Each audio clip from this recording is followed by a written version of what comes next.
Hello and welcome to the Vibe. Arsenal won, Arsenal 2, Girona won the last Champions League qualifying game for this leg. Arsenal were already through to the next rounds, avoiding qualifying or playoffs with the win against Zagreb, but we made it sure that we get the top eight, stick with the third position with this win.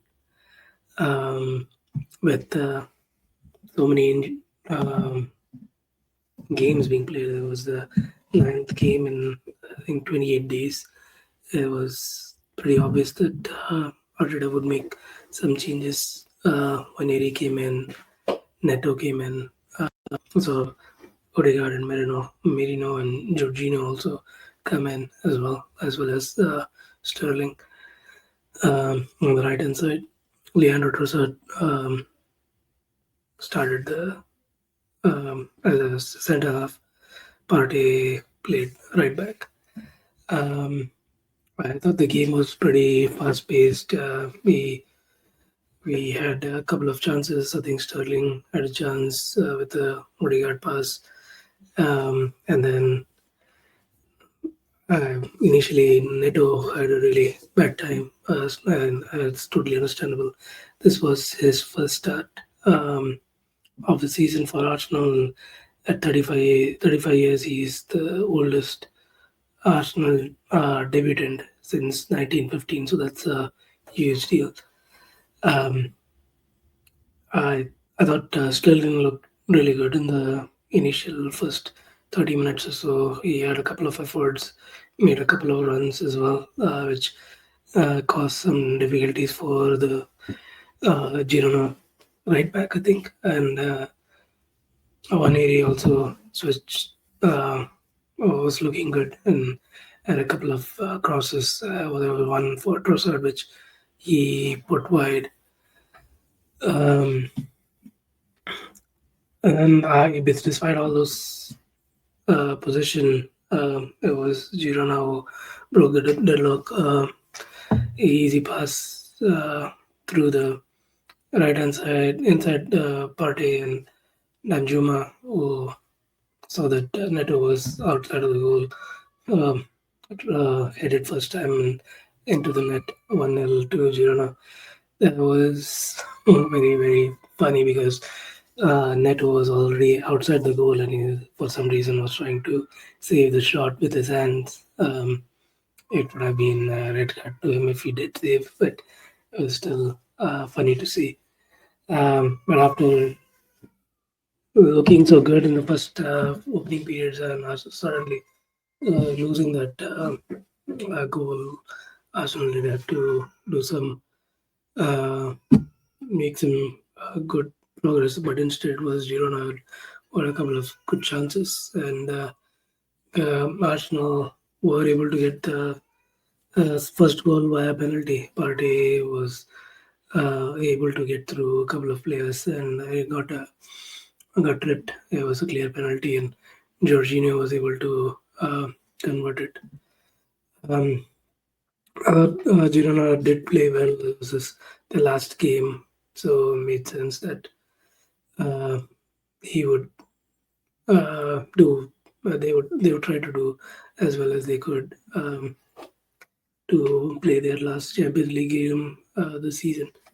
But it was Arsenal who scored. There was Nwaneri who got the ball, cut through multiple defenders across the goal, and hit it past, kind of like Robin or even Saka-esque. So it was really good to see that goal. Um, mm, Later, at least at the end of the first half, Trossard had a really good chance. She hit it at the bar and went out.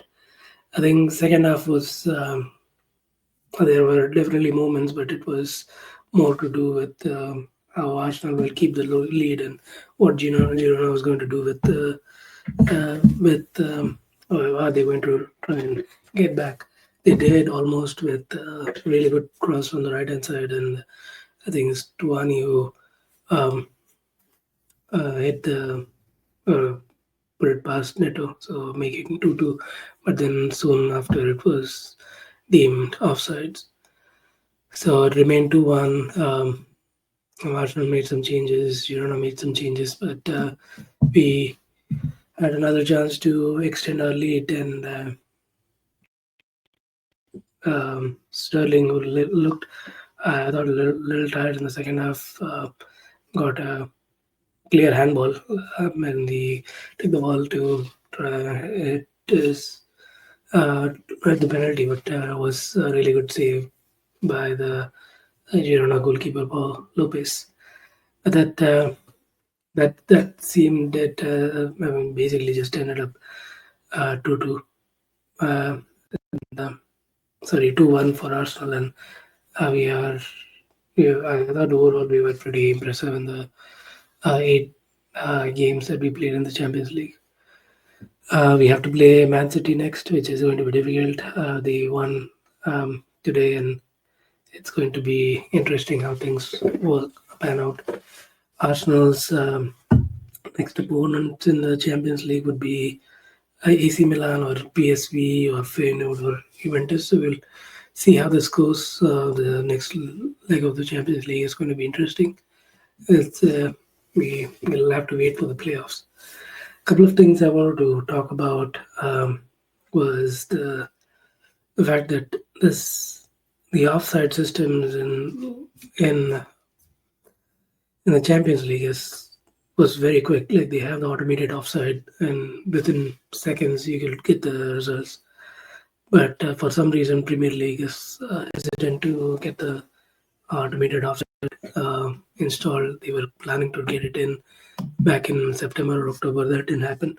So it seems like it will be another season with no automated offside, which is unfortunate. The other one I wanted to say, just before the game started, maybe an hour or so before, there was a story going on of Arsenal bidding for Watkins from Aston Villa, which was rejected. 60 million was the bid.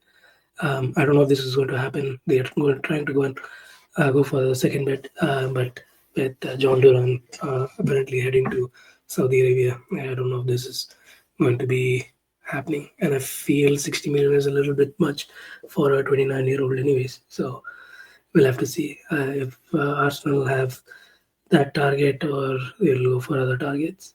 But Watkins is an Arsenal fan, so it might be good to see him in an Arsenal shirt. It might be a dream come true for him.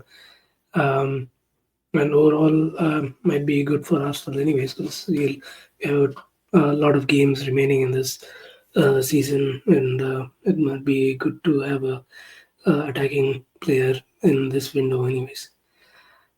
Um, Obviously, yesterday we had a good news of Miles Lewis Kelly's red card getting rescinded, so he'll be available for the game against Man City. We also have the Carabao Cup second leg with Newcastle next week, so it's going to be interesting how things work between now and then. And then we have a 10-day break, and maybe Arsenal will go for a summer weather training somewhere.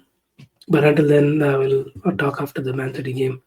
Um, Please like and subscribe to this channel. We really appreciate you contributing as much as you have in this past year or so.